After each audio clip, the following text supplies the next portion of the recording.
dan pada kepada narasumber pertama kami, Profesor Dr. Muhammad Mahfud MD SIP, yang akan diserahkan oleh Dekan Fakultas Hukum Universitas Lampung.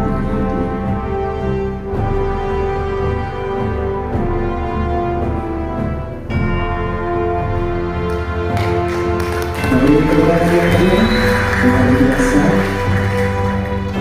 Selanjutnya akan dilanjutkan dengan sesi foto bersama.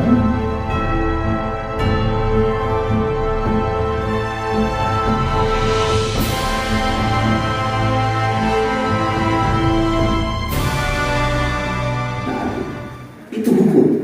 Siapa yang menang, ya dia yang menentukan.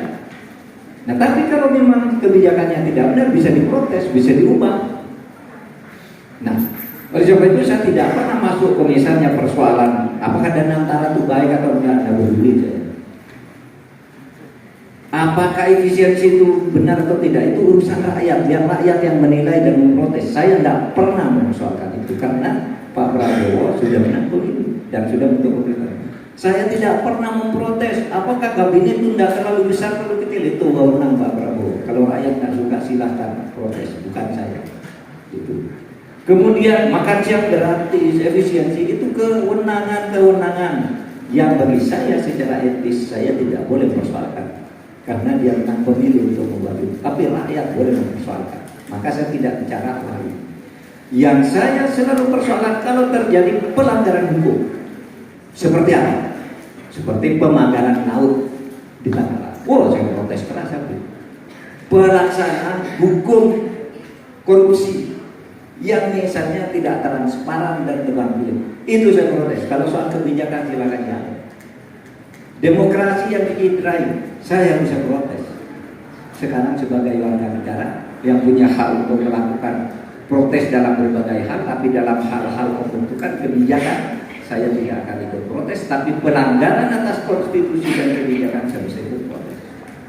Maka saudara kan tidak pernah tahu saya protes soal kebijakan, tidak pernah. Tapi kalau pelanggaran hukum, penanganan korupsi, saya terus berteriak karena itu bidang saya. Nah, saudara, jadi pertanyaan gimana Pak kalau tidak perlu rakyat? Nah, saudara boleh bersikap bersama rakyat. Ini tidak benar. Sampaikan ke pemerintah. Gitu. Silakan. Gitu. Nah, yang kedua Undang-Undang Nomor 13 tahun 2022 tentang pembentukan peraturan perundang-undangan, Mbak, yang di sana. Sebenarnya itu Undang-Undang Nomor 13 tahun 2022 itu adalah kelanjutan dari undang-undang sebelumnya ya, tentang pembentukan peraturan perundang-undangan juga. Hanya di situ ditambah satu, bahwa omnibus law itu menjadi salah satu metode yang bisa digunakan, bisa dipakai dalam pembentukan hukum di Indonesia. Yang lain hampir semuanya sama. Undang-Undang Nomor 10 tahun 2004. Nah, saudara sekalian, kalau ditanya peran masyarakat, peran rakyat bagaimana? Di dalam undang-undang ini disebutkan masyarakat dalam pembentukan peraturan perundang-undangan, peran serta masyarakat harus diberi ruang. Artinya harus mengundang peran serta masyarakat. Gimana caranya? Caranya anggota DPR kalau membantu undang-undang buat dulu studi kelayakan, naskah akademik, lalu disuruh bahas ke perguruan tinggi, datang kunker kemana-mana, tanya ke rakyat, saya buat undang-undang ini. Kalau rakyat ingin menyampaikan, datang ke DPR, saya ingin menyampaikan ini. Itu peran masyarakat. Sebelum itu clear, tidak boleh jadi undang-undang. Apakah sekarang ada undang-undang yang dibuat tanpa peran serta masyarakat? Nanti saudara bahas di ruang ini. Ya, saudara bahas. Tapi peran masyarakat itu menjadi penting sejak era reformasi agar hukum itu tidak menjadi otokratik. Masyarakat harus diundang, perguruan tinggi diundang, macam-macam lah harus dilakukan untuk peran masyarakat. Lebih kalau di sumber. Nah, saudara cari caranya. Yang penting ini ilmiah. Saya tidak akan masuk ke soal-soal mungkin provokatif, saya tidak akan ke sana. Peran MK juga, MK itu itu bertugas untuk meluruskan bila mana di dalam penyelenggaraan negara, terutama di dalam pembentukan undang-undang itu ada yang tidak sesuai dengan konstitusi, bisa dibatalkan oleh MK.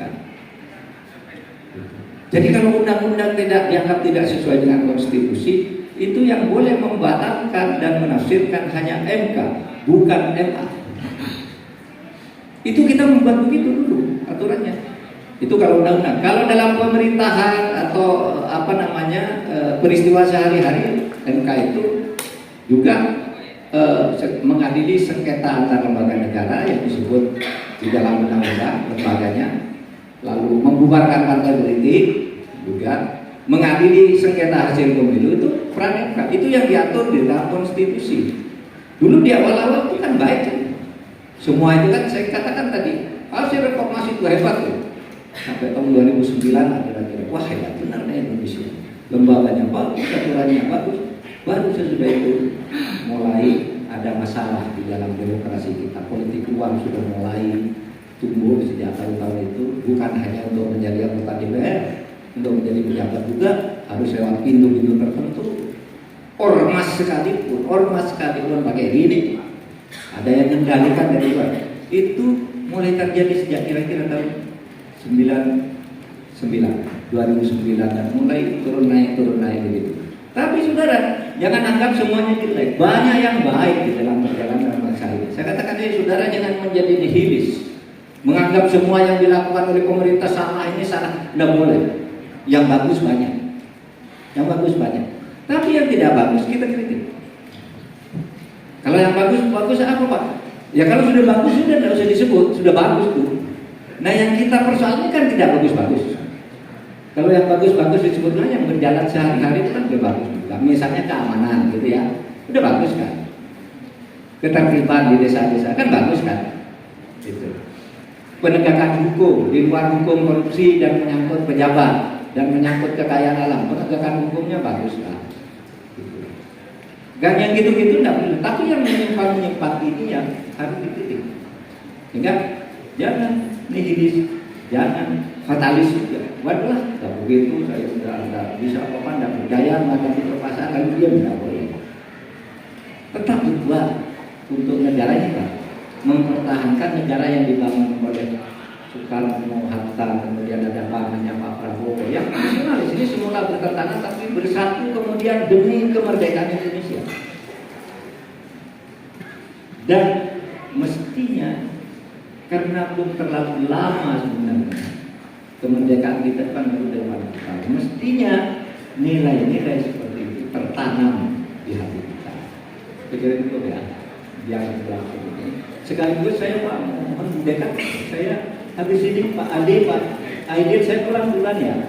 Bapak pasti lebih bisa menghandle ini, ilmu Bapak lebih update daripada saya. Terima kasih. Assalamualaikum warahmatullahi wabarakatuh.